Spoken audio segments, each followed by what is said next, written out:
Hello అండి అందరికీ welcome back to my channel Nagajyothi life styles. ఏంటి బెల్లం ఇంత షార్ప్గా కట్ చేసేస్తున్నాను అనుకుంటున్నారా?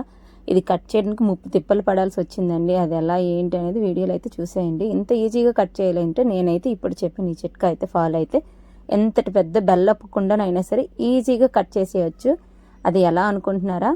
ఒకసారి చూసేయండి. మరి అందులోనూ ఇది ఏంటంటే గానుగ బెల్లం అంటారండి. మా సైడ్ అంటే శ్రీకాకుళం విజయనగరం జిల్లాల్లో ఎక్కువగా దొరుకుతుంది. చాలా గట్టిగా ఉంటుంది. ఇది ఇంత స్మూత్గా కట్టింగ్ చేయాలి అనుకుంటే మాత్రంగా నేను చెప్పిన టిప్ను మాత్రం ఫాలో అయితే ఈజీగా ఇలా కట్ చేసేయచ్చండి. అదేంటో చూసేయండి. మరి ఏంటి బెల్లం ఇలా కడాయిలో పెట్టారు, దాని మీద మూత పెడుతున్నారు, గ్యాస్ వెలిగించింది అనుకుంటున్నారా? అయితే మరి ఆ టిప్ కోసం ఇది చేయక తప్పదండి. నేనైతే ఇది గానుగ బెల్లం అండి. మేము మా ఊరు నుంచి తెచ్చుకుంటామన్నమాట. అంటే బెల్లం వంటలు ఏదైనా కానీ వంటలు వండుకోవాలనుకుంటే మేము ఆ బెల్లం మాత్రమే వాడతాం. ఇక్కడ వైజాగ్లో అనకాపల్లి బెల్లం దొరుకుతుంది కదా, ఇదైతే మేము వాడమండి. ఆ స్మెల్ నచ్చదు, ప్లస్ కొంచెం సాల్టీగా ఉంటుంది. ఫస్ట్ నుంచి ఈ బెల్లంకి అలవాటు పడిపోయింది చిన్నప్పటి నుంచి. సో మేము అక్కడి నుంచి 3 కేజీలు 5 కేజీలు ఎట్లా తెచ్చుకుంటామన్నమాట. ఇది పెద్ద ముక్క. ఈ ముక్కని ఇప్పుడు నేను ఇందులో ఆఫ్ అయితే నాకు కావాలండి. దేనికోసం అనేది నేను వీడియో ఎండింగ్లో అయితే చెప్తాను. ఈ బెల్లంతో ఏం చేయబోతున్నాను అనేది. ఇప్పుడు దీంట్లో ఆఫ్ నాకు కావాలి. ఆ ఆఫ్ కట్ చేయడం ఎంత కష్టమో ఒకసారి చూసేయండి మరి. ఎందుకంటే ఇది ఈజీగా దిగదనమాట. షార్ప్గా ఉండాలి. ఎంత షార్ప్గా ఉన్నప్పటికీ కూడా గట్టిగా ఉంటుందన్నమాట. ఇది గానుగ బెల్లం అంటారు మా సైడ్ అయితే.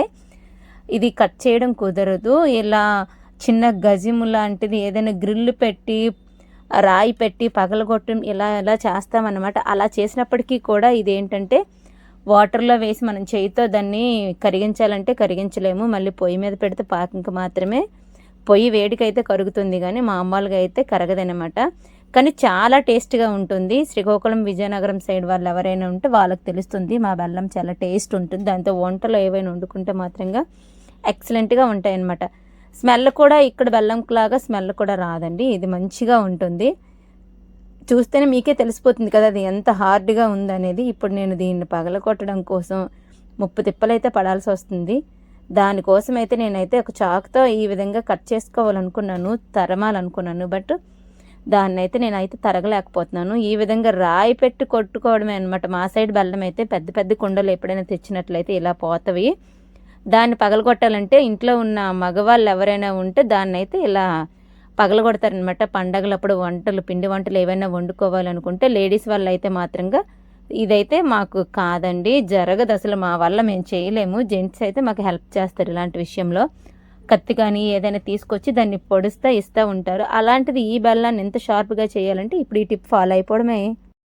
ఇంత కుస్తీ పడి పట్లు పడుతున్నాను. బట్ ఈ పిండి వంటకము ఏదైనా కావచ్చు, ఈ బెల్లంతో వండే వంట అయితే నేను తినను ఇంట్లో వాళ్ళ కోసమే. కానీ ఇంత కష్టపడాల్సి వస్తుంది. నేనైతే దీన్ని అయితే పగలగొట్టలేకపోతున్నాను. నా ఎనర్జీ అంతా డ్రాప్ అయిపోయింది అనమాట. హ్యాండ్ అయితే నొప్పి వస్తుంది దాన్ని అయితే పగలగొట్టడానికి. ఇప్పుడు చూడండి, అబ్బా ఎంత 30 తిప్పలు పడాల్సి వస్తుందో.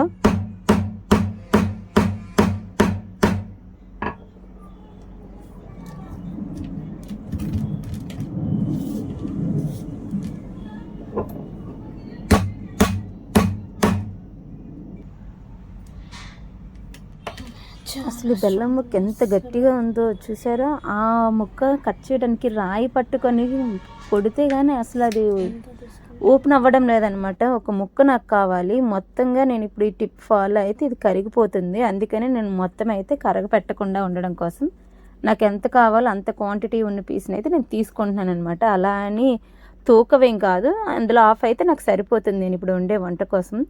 ఎంత గట్టిగా ఉందో చూసారా? అసలు అది వాటర్లో వేస్తే మనం కరిగించాలంటే 1 అవర్ ఉంచినా సరే వాటర్ వేసిన తర్వాత కరగదు నార్మల్గా అయితే. మళ్ళీ గ్యాస్ వెలిగించి పొయ్యి మీద పెడితే ఆ పొయ్యి వేడికైతే మాత్రంగా మెల్ట్ అవుతుంది, కానీ నార్మల్గా అయితే అవ్వదు. దానికోసం అయితే ఇప్పుడు నేను ఒక కళాయి తీసుకున్నాను. ఈ కళాయిలో కొంచెం వాటర్ వేసుకొని, స్టాండ్ ఉంటుంది కదా మనం కేక్ బేక్ చేయడానికి కానీ బిస్కెట్స్ ఏవైనా ఇంట్లో తయారు చేసుకుంటాం కదా, కిందన ఇసుక కానీ సాల్ట్ కానీ వేసి, అలాంటిది స్టాండ్ అనమాట. వేడి ఏవైనా పెట్టుకోవడానికి ఈ స్టాండ్ పెట్టి దీని మీద ఒక ప్లేట్ పెట్టుకొని ఇప్పుడు ఏవైతే బెల్లం ముక్కలు నేను పగలగొట్టుకున్నానో ఆ బెల్లం అయితే దీని మీద అయితే పెట్టేసుకుంటానమాట. అది నేను అలా పగలగొట్టేసరికి ముక్కలుగా వచ్చింది.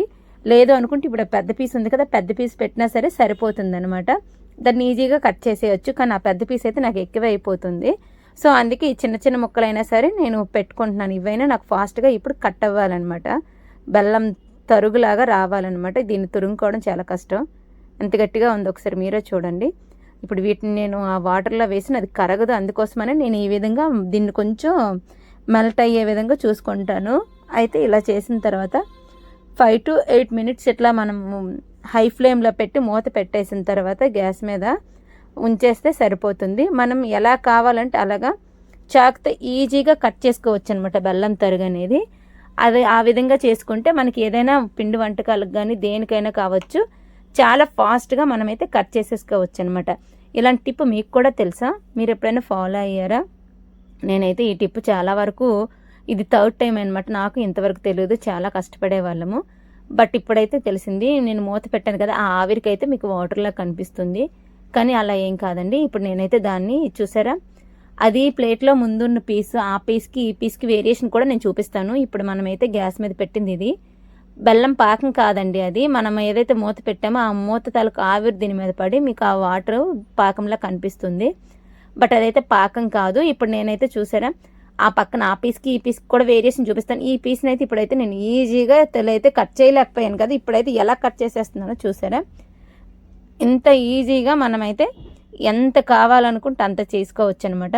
పెద్ద బెల్లపు ముక్క పెట్టుకున్న సేమ్ ప్రాసెస్ అండి. సేమ్ ఇలానే మూత పెట్టేసి మనం జస్ట్ స్టీమ్ అనేది ఉంటే ఆ హీట్కి అనేది బెల్లం అయితే మెల్ట్ అయిపోతుంది. ఎంత పెద్ద పీస్ అనేది మనం ఈ విధంగా కట్ చేసేసుకోవచ్చు. ఆ పెద్ద పీస్ని కూడా పెట్టి మొత్తం ఇందులో పెట్టి ఇప్పుడు ఎంత కావాలో అంత అయితే నేను చాక్తో కట్ చేసుకోవచ్చు. కానీ రిమైనింగ్ పీస్ కూడా మనం ఇలా హీట్ చేయడం వల్ల అది మెల్ట్ అయిపోతుంది. నాకు స్టాక్ ఉండడానికి మళ్ళీ అది ఏమైనా వాటర్ అయిపోద్దని చెప్పేసి నేను ఆ పీస్ని అయితే పెట్టడం లేదనమాట. నాకు ఏదైతే బెల్లం కావాలో ఆ పీస్ని ఈ విధంగా కట్ చేసుకొని ఇప్పుడైతే నేను వంట చేసుకుంటాను. ఇంతకీ దేనికోసం అనుకుంటున్నారా? జున్ను వండడం కోసం అండి. జున్ను వండాలంటే ఎంత కష్టపడాలి అసలు. పాలు పోసేసరికి ఇది కూడా మళ్ళీ గట్టిగా అయిపోద్ది అనమాట. కరిగించి చేయి పెట్టి మనం బాగా స్మాష్ చేసుకొని జున్ను వండుకోవాలి. వీడియో నచ్చినట్లయితే లైక్ చేయండి. ఎవరైనా చూసినట్లయితే సబ్స్క్రైబ్ చేసుకోండి ఫ్రెండ్స్. ఈ వీడియో మీరు కూడా ఫాలో అవ్వండి. ఈ టిప్ యూజ్ అయినట్లయితే కామెంట్ చేయండి. ఇప్పుడు నేనైతే కుక్కర్లో అయితే జున్ను పెట్టుకుంటానండి. కుక్కర్లో జున్ను ఎలా అనేది నేను నెక్స్ట్ వీడియోలో అప్లోడ్ చేస్తాను. ఓన్లీ 5 to 10 minutesలో అవి ఈజీగా అయిపోతుంది అనమాట జున్ను.